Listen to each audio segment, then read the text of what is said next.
Viagens de Gulliver, Jonathan Swift, parte 4, capítulo 12. Dei-lhe, meu querido leitor, uma história completa das minhas viagens durante o espaço de 16 anos e 7 meses. E nessa relação, busquei menos ser elegante e enfeitado do que verdadeiro e sincero. Talvez tenha na conta de fábulas e historietas tudo o que narrei, e aqui naturalmente não encontrou verossimilhança. Porém, não me apliquei a procurar rodeios sedutores para dar força às minhas narrativas e torná-las críveis. Se me não acredita, queixe-se da sua própria incredulidade. Quanto a mim, que não tenho gênio para ficções e possuo uma imaginação muito fria, relatei os fatos com tal simplicidade que devia curá-lo de todas as dúvidas. É-nos dado a nós, viajantes, que vamos a países onde quase ninguém vai, fazer descrições surpreendentes de quadrúpedes, de serpentes, de aves e de peixes extraordinários e raros. Mas que serve isso? O principal fim de um viajante que publica a relação das suas viagens não deve ser tornar os homens de seu país melhores e mais prudentes e citar-lhes exemplos estrangeiros, seja para bem, seja para mal, para os excitar a praticar a virtude e a fugir do vício? Foi isso o que me propus neste trabalho e creio que me devem agradecer.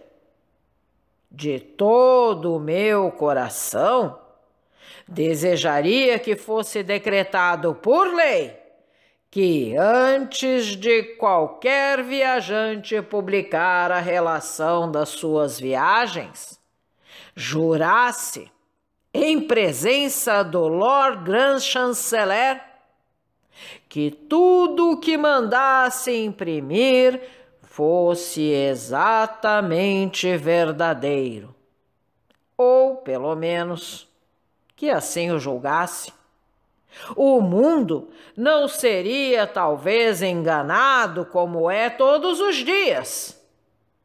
Dou antecipadamente o meu voto para essa lei e consinto em que a minha obra só seja impressa depois de que ela vigore.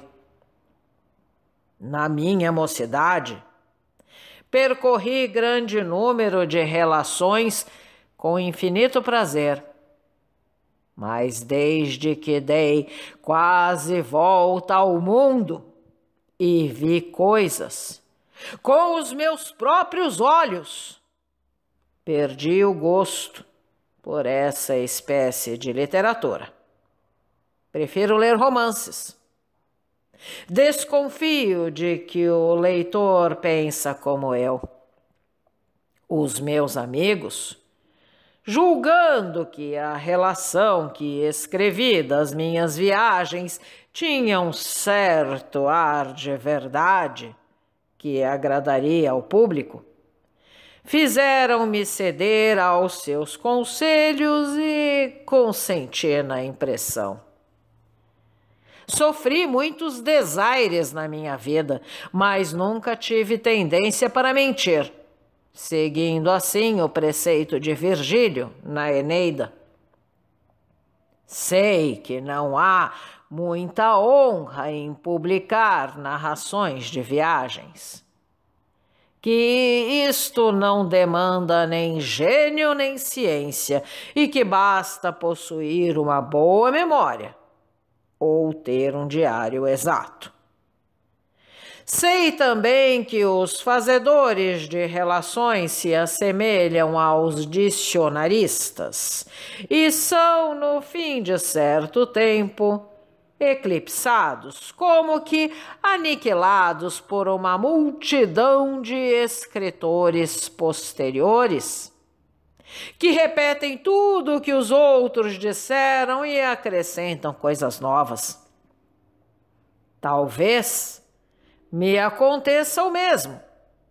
Viajantes irão aos países em que estive, inquirirão das minhas descrições, farão cair o meu livro e esquecer, talvez, o que nunca escrevi. Veria isso como uma verdadeira mortificação, se escrevesse para a glória. Como, porém, escrevo para a utilidade do público, nenhum cuidado me dá e estou preparado para todas as eventualidades. Desejaria bem que o meu livro tivesse uma crítica severa, porém que se poderia dizer de um viajante que descreve países em que o nosso comércio não tem interesse e em que não se faz referência alguma às nossas manufaturas? Escrevi sem paixão, sem espírito de partido e sem querer ferir ninguém.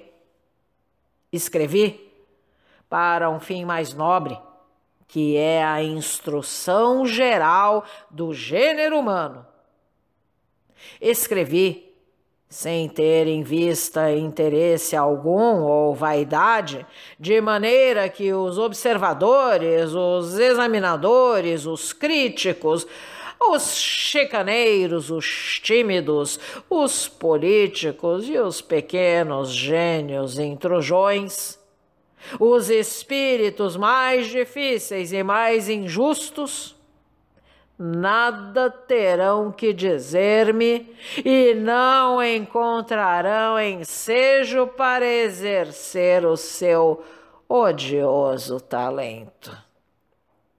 Confesso que me fizeram compreender que devia primeiro, como bom súdito e bom inglês, apresentar ao secretário de Estado, no meu regresso, uma memória instrutiva concernente às minhas descobertas, visto como todas as terras que um súdito descobre pertencem de direito à coroa.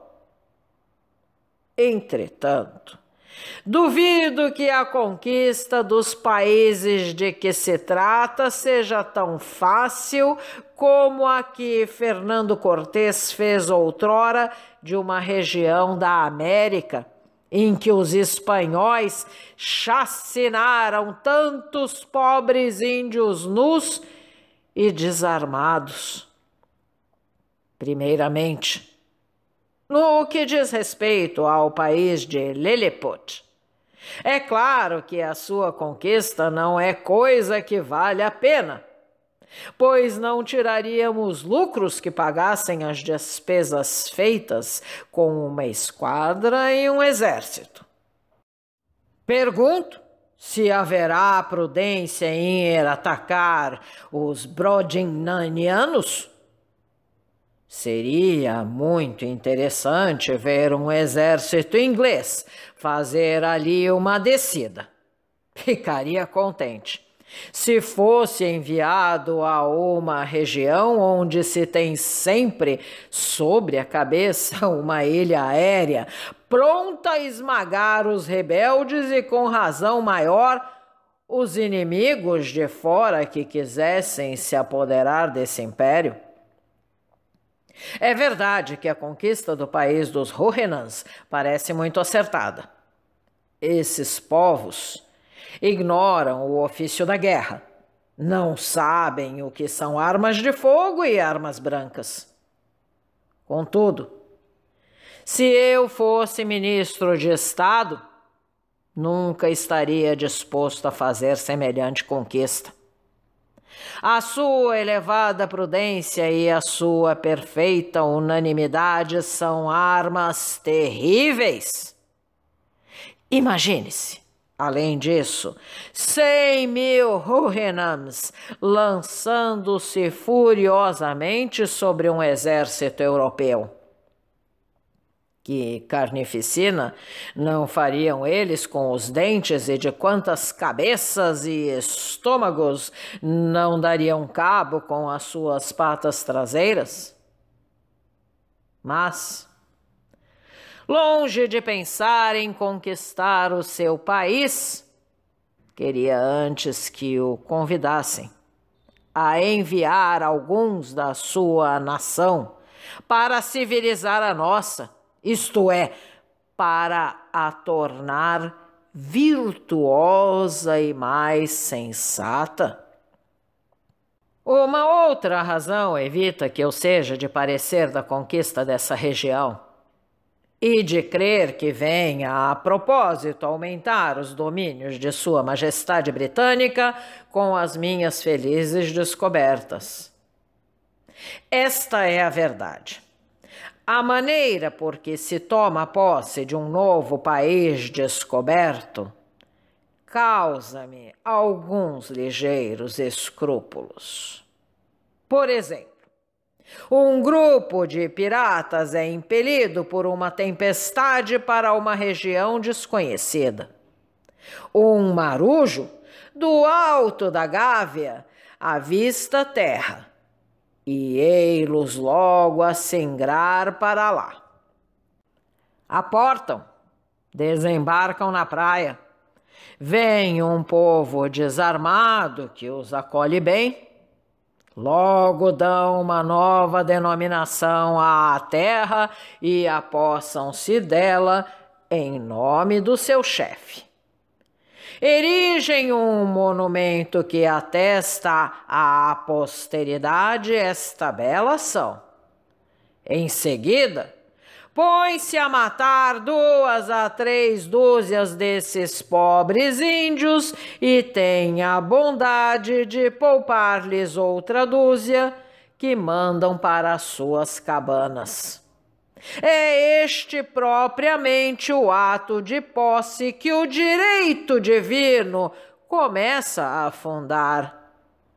Depois se mandam outros navios a esse mesmo país para exterminar maior número dos naturais. Submetem os chefes à tortura para os obrigar a entregar os seus tesouros.